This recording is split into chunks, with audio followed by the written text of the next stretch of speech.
Hello and welcome to World Insight, coming to you live from Beijing on CGTN. We begin today's show in the Middle East. The United States has been deeply involved in the region for years, but this year it has stepped back with the pullout of U.S. troops from Syria. Meanwhile, another major player in the region, Russia, is apparently expanding its influence in the area with deepening ties to other regional players such as Iran, Turkey, and even Saudi Arabia. Before we get down to a discussion about what does the latest mean to all of us, let's take a look at this. Is Russia widening its footprint in the Middle East? According to an RT News report, Russian President Vladimir Putin is set to visit Saudi Arabia in October. Oil prices and a number of business and investment agreements will be discussed during his trip. Last month, two major Saudi oil refineries were attacked by the Yemeni Houthi-led Ansarullah movement, resulting in rising oil prices and supply concerns globally.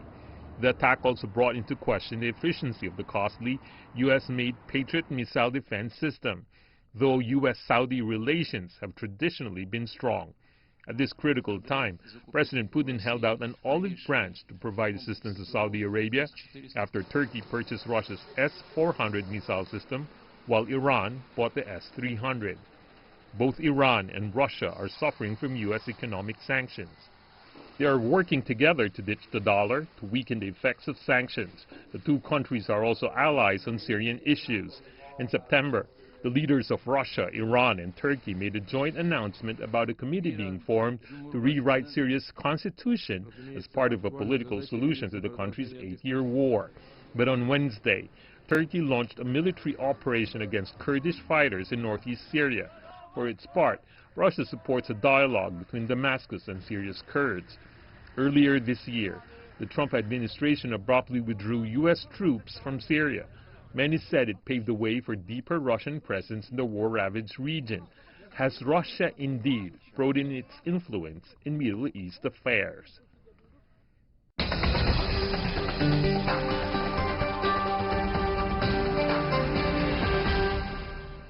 For more on the Middle East diplomacy, we are joined in Moscow by Alexei Kolebnikov, who is a Middle East expert at the Russian International Affairs Council. Sir, welcome to the program. Meanwhile, joining us in Washington, D.C., we are inviting Abbas Khathem, a resident senior fellow from the Middle East program of the Atlantic Council. Welcome as well. Last but not least, in our Beijing studio, Li Guofu, director of the Center for Middle East Studies, China Institute of International Studies. Welcome, sir. So let's start from the visit likely to be made by Russian president to the region. Now, this is going to be one of those very rare visits and exchanges at the highest level between the two sides. Now, would you like to help us understand, Mr. Kolebnikov, what's likely to be on the agenda? Well, in the first place, this is kind of an reciprocal visit of President Putin after historical visit of Saudi king back in 2017 to Moscow. So agenda is pretty much quite broad, but still lacks the content, although Russia tries to fill in the missing space with different projects. And I would say the major focus will be in energy sphere, which is coordination of oil output in oil production and oil prices. Then, of course, it is investments. A Russian fund of direct investments have already quite a lot of agreements with Saudi sovereign wealth fund, and they expect to sign even more agreements worth over $2 billion. And most likely, I mean, definitely the countries will discuss, the leaders will discuss the situation in the Gulf and tensions between Saudi Arabia and Iran and situation in Syria. Also, following the recent attack on the Saudi oil facilities, the military technical cooperation is also expected to be on the agenda, as Russia has to offer its own products which could in the future be helpful to address such attacks. Kolebnikov keep on emphasizing on the possible roles that Russia is likely to take on in the near future in the region. Mr. Katyem, of course, that sounds not that pleasant to the ears of Washington, even though Washington under this administration has decided to withdraw its troops from Syria. Sorry, I didn't hear the question. Could you repeat that, please? The question is, how does Washington feel about Moscow filling in the vacuum some believe left out by Washington? Well, thank you. The vacuum in Syria that is left by the U.S. administration is intentional. President Trump already has made his intentions clear that he doesn't want to keep troops in places where he doesn't see any necessity for them. There are people in the United States, especially in the U.S. Congress, and critics of the president who are dissatisfied with this decision, and they feel that it is serving the U.S. competitors, especially Russia. So we do have a split U.S. government on this, and I think that ultimately what the president intends and wants to do will be the course of action by the United States. I see. Mr. Kolebnikov, I want to come back to you and clarify several important things before I go to the Chinese guest for a different view. Mr. Kolebnikov, for example, about the situation in the Middle East. Now, Saudi Arabia and United Arab Emirates recently do not necessarily agree as much as they did on the issue, for example, about Yemen. And therefore, what do you think Moscow would come in and what role it will come in this regard?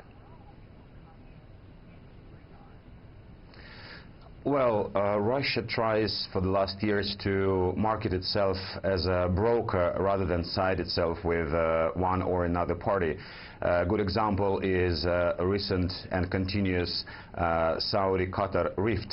In this situation, Moscow doesn't back or doesn't side with any country, but tries to keep working relations with both actors. So in the situation of any tensions between Saudi Arabia and UAE on Yemen, I don't expect that Moscow will pick sides, and it will just continue its politics of being so to say, an honest broker and keeping all channels of communication open with all parties involved. Now, as an honest broker, that was said by our Russian guest, Mr. Li, to what extent the powers in the region have a choice of who will be the middleman, or as a piece, or shall we say, a trustable broker? To what extent they will need to really rely on Russia and Moscow to be the go-betweener, and at least to make things not escalate when it comes to tensions, Mr. Li? I think it is very hard to say at this moment, because the general impression of the region is that the Americans, as our guests say, that especially the Trump administration, that the people to feel that the Americans were leaving this region, and for this scare a lot of American airlines, and because before they would depend on Americans' protections against the threats from outside.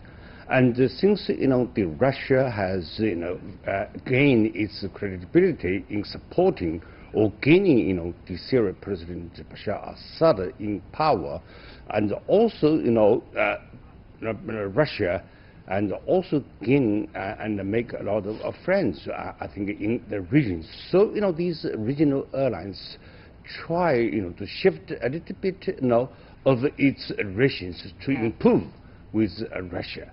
So we can see that to some extent Americans left the power vacuum which the Russia would fill in, but Russia itself make its efforts try to replace some of these political or power vacuum left by the U.S. Well, S-300 and S-400, Mr. Katyem, that was the air defense systems that Russia sold to the region, some of the biggest powers in the region. What does that mean for Washington? And as a result, is there likely to be reactions coming from Washington in real term? Well, there are two concerns here. One of them, of course, is that the United States, as a manufacturer of air defense systems, would like to see their U.S. Weapons to be sold to clients and customers in the region. There is an extra point the United States has made, particularly with Turkey, because Turkey is a NATO member and an ally of the United States, and the U.S. raised the issue of compatibility of this defense system with what is being used by the NATO system, and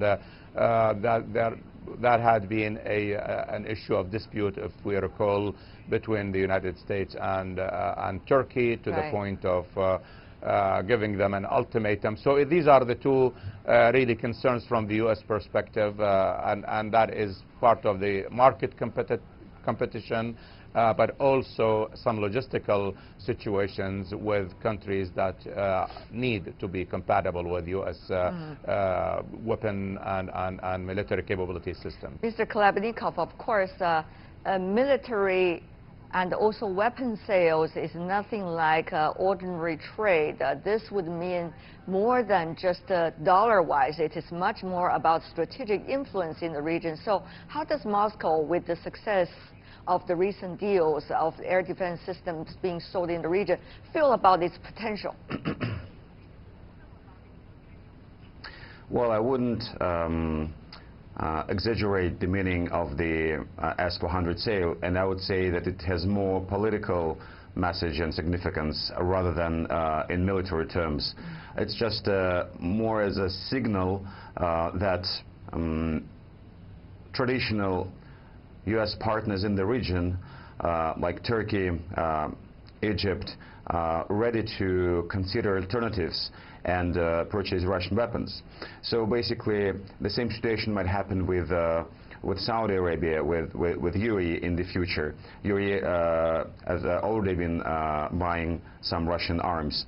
So this is more about representing an alternative, because for the local actors like Egypt, Turkey is the best example, that Turkey uses Russia and its deals with Russia as a bargaining chip to get a best deal or to get a best offer from the United States. So in this situation, Russia kind of allows its partners in the region feel more or less free in terms of maneuver. So, and I think that is what appreciated by Turkey, especially with regard to S-400 purchase. Yeah. Mr. Lee, now we are talking about several paradigms when it comes to the shifts in the region. First of all, is the U.S. role in the region receding rather than increasing? Secondly, it's the competition among the regional players, some of the countries were already mentioned. And thirdly, it's about what this region might mean to the rest of the world, and what would that mean to Russia as a result of that. What do you make of these various paradigms all shifting at the same time to Russia, an opportunity or a challenge? I think both are provided as challenge and opportunities, because everyone believes that currently the whole region is under the period of transition and the change of balance and in the region. So the used to be the airlines not became the full, and like some new players more active like Russia. Some people say that Russia is coming to the Middle East once again. Now we see that Russia's influence or its role in the region is even bigger, and try to, some people say that to replace the role used to act by the United States. This is something, it depends, because I personally don't believe that the Americans would leave this region, because this region is so important for the American interests. Mr. Kolebnikov, any reference that Russia had earlier in history that would provide confidence about becoming a go-betweener among the very different interests that you see among the regional players at the Middle East right now?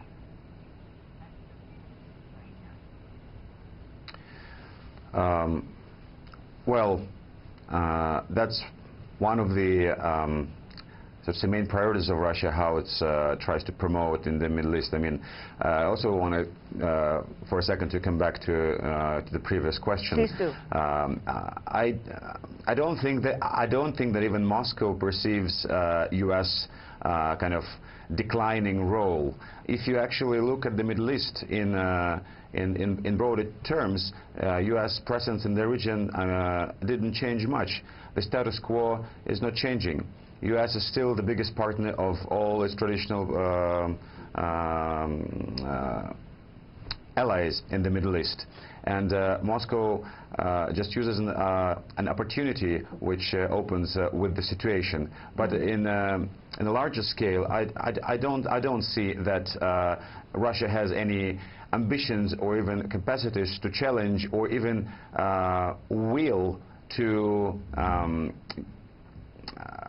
replace the United States or take over its role in the region, because that goes and comes with additional responsibilities, economic burden, and etc. Okay, Mr. Coming back to Kalabnikov certainly is talking with as an intermediary. That's certainly you're talking about with quite some strategic modesty, shall I say, in your answer.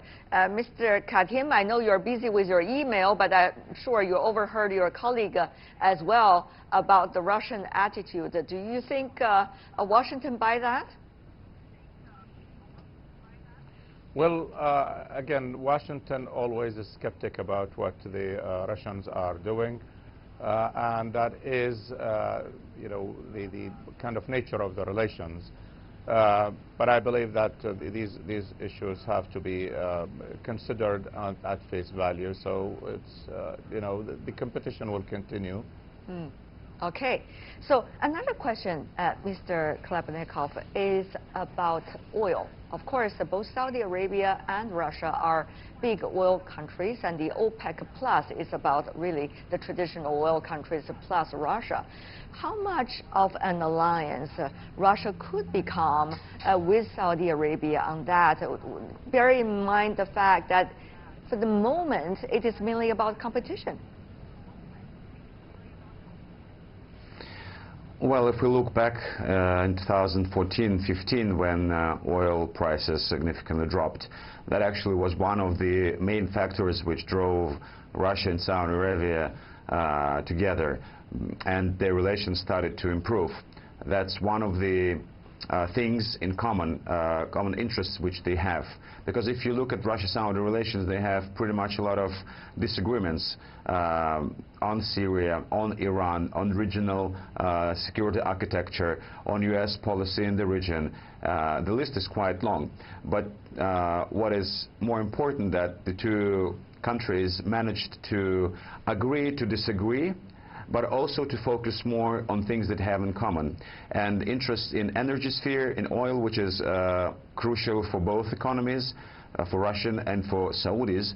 And this is why they managed to overcome all obstacles and create this format. And I think that this format will continue to exist, probably with some adjustments, but I think it's here to stay. Mr. Lee, your thought? I think, you know, both countries, they have, as our Russian guests said, you know, there are some areas they disagree, but some areas they have been agree. But things, you know, has changed a lot in the recent years, because you see that, you know, the relation between the two countries has steadily improved, and you know, both sides now hope, you know, the coming visits of the Russian President Putin will set a new stage and raise, you know, the relations between the two countries to a new high historical levels. And some people expected more than 30, you know, and agreements or contracts would be signed, and also include some, you know, the memorandums, and both involve in, you know, the energy sectors, you know, the commercial sectors, as well as some, you know, maybe military areas. You know, gentlemen, before we go, I would love to hear your thoughts, because things are changing very fast in the Middle East. That's not an exaggeration to begin with. So what are likely to be the competitive edge that we are talking about and we should focus our attention on, whether it's about the regional powers or it's about Russia or the United States or others, that's likely to make the biggest impact in the region. What do you think is that the competitive edge? What shall we focus our attention on? And Mr. Katim, you want to go first? Yes, I think right now the Middle East is in turmoil, so there is, I think the greatest concern for all of the international powers should be focused on bringing back stability to the region. Most of the countries right now are either war-torn or conflict is prevailing, or sometimes you see even the countries that look stable from the outside, nobody knows what's brewing under the table. So I think we cannot talk about any terms of competition in a volatile area like this. What could the U.S. or Russia or even China, for that matter, gain from a place like Syria or Iraq or Libya or all of the other places, or Sudan, unless you really first bring back stability, then you talk about stability is the key word. Political, okay, got it. Mr. Kolebnikov, what do you think? 30 seconds. Well, in the first place, the entire region is in its grand transformation stage nowadays. And if we're talking about the role of global powers, if we look back for the last century even more, the region was dominated by presence of external powers, and it didn't bring any positive results. So this is why today the major focus should be done and is already started to be done on regional powers. The role of regional powers like Iran, Turkey, Saudi Arabia started to grow. This is to say that they should take more responsibility to their region, and the role of external powers inevitably should decline. Basically, regional powers, that's the key word. It seems that you want to emphasize. Mr. Lee, 30 seconds as well. I think, the moment, as our guest said, that the Middle East is under the change of, the balance, change of the balance, and both, outside the big powers and also the regional powers. As for the key words in this region, I would say that, the region needs cooperation, but the current today is the competition is more prevailing. Okay, whether it's a competition or cooperation. We have very different views. Mr. Katim talk about what about stability? Mr. Kolebnikov talk about what about regional powers? And Mr. Lee, of course, competition or cooperation. Well, we'll find out those answers as time goes by. Unfortunately, gentlemen, thank you so much. Our time is running out. Alexei Kolebnikov, Abbas, Katim, Li Guofu, thank you so much.